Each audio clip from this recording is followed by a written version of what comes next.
Muito bem. Perfect. Acho que de pronúncia basicamente é isso. Agora vamos introduzir isso em uma conversa, né? Quem sabe se você for aí um doctor e quiser introduzir o seu trabalho, falar do que você faz, é agora que a gente vai falar disso. What do you do? What do you do? Essa é uma pergunta muito comum em inglês, tá? Suponhamos que nós estejamos numa conversa e eu quero saber o que você faz. What do you do? O que você faz? E hoje a gente vai explicar essa regra. O que esse cara tá fazendo aqui, ó? O que você faz? Porque tem dois do aqui, tá?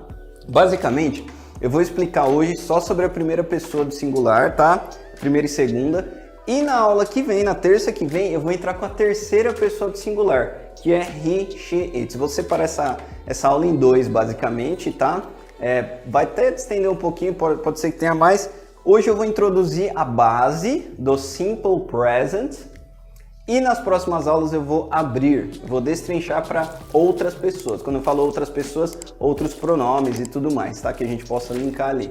Basicamente, hoje a gente vai se apresentar, aprender a como se apresentar, tá?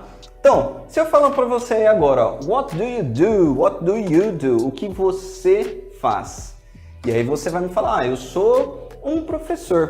Eu sou um professor.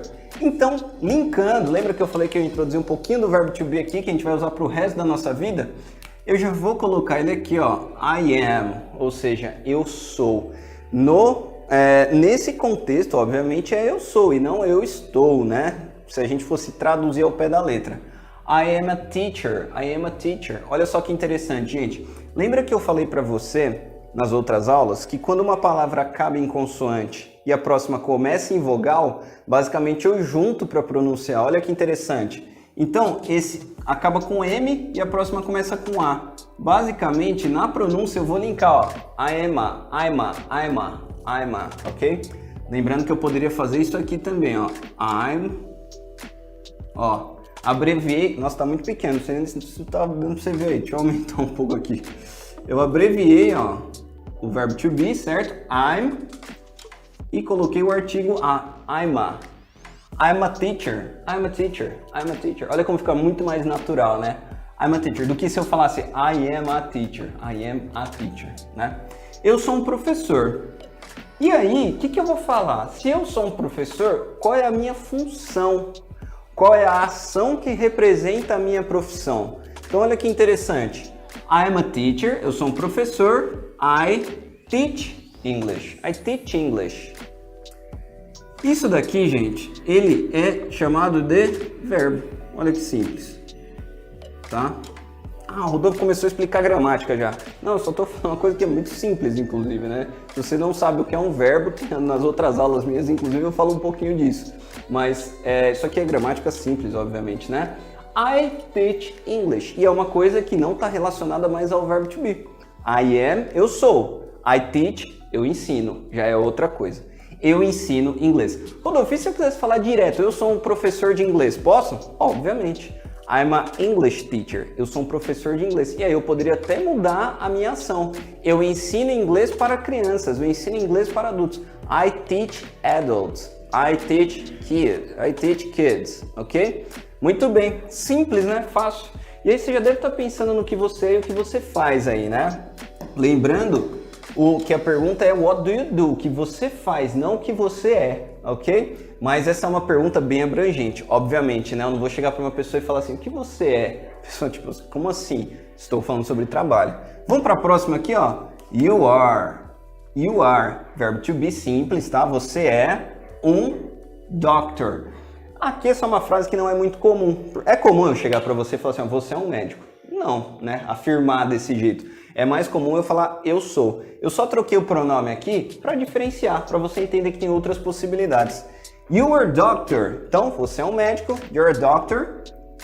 You help. Ó, outro verbo, tá vendo? Então, a gente já tá começando. Ó, que interessante. Falamos de vários vocabulários aqui que são profissões. Junto com esses vocabulários, eu tô introduzindo levemente outros verbos, que são outros vocabulários também. You're a doctor. Você é um médico. Você help sick people. O que é sick? Doente. Então você ajuda pessoas doentes, né?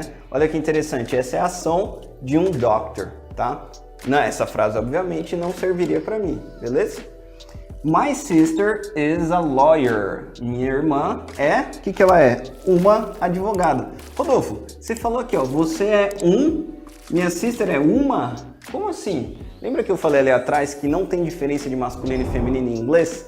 A gente não diferencia as coisas, né, os substantivos, por masculino e feminino. Então o artigo a, ele pode significar uma, é isso, ok? Ou uma.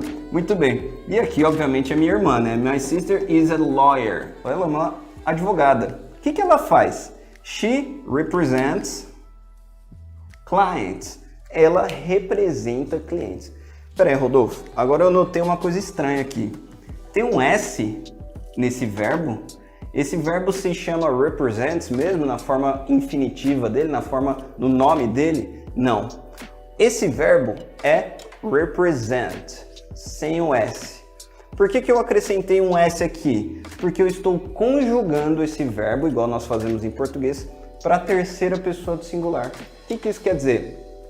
Eu peguei esse verbo, em vez de falar representar, eu estou falando representa, ok? Ela representa clientes, né?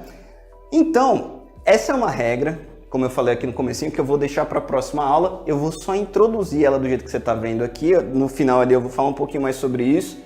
E na próxima aula a gente vai abrir essa regra, tá? Como faz perguntas afirmativas e negativas para terceiras pessoas. Ela, ele, beleza? Mas aqui é uma introdução simples. Vamos para a próxima também, mesma regra, ó. Jack is a... Aí eu coloquei alguma coisa aqui. Vamos colocar... Eu tinha colocado com a... Ops, espera aí, deixa eu falar e escrever, eu não vou conseguir. He's a receptionist. Não consigo falar e escrever. Porque eu já tinha colocado aqui para representar a ação dele. Ele é um recepcionista, o Jack, né? Ele vamos colocar aqui, auxilia pessoas em uma empresa, em uma company. Então, se ele é um recepcionista, eu vou colocar um verbo aqui. He assists. Assist parece ser assistir, né? De assistir TV. Mas ele significa auxiliar, tá? Beleza? É tipo, vem do assistente. Ok? Ele é um assistente, então ele assiste.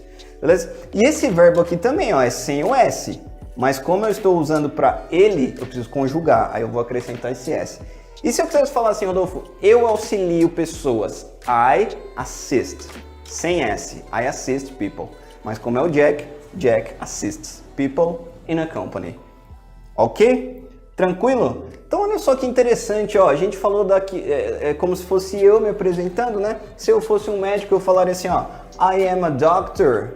I help sick people. Beleza? E se em vez da minha irmã ser uma advogada, fosse eu? I am a lawyer. I am a lawyer, ok? I represent clients. Beleza? Rodolfo, e se você fosse um recepcionista? I'm a receptionist. I assist people in a company. Ok? Tranquilo, né?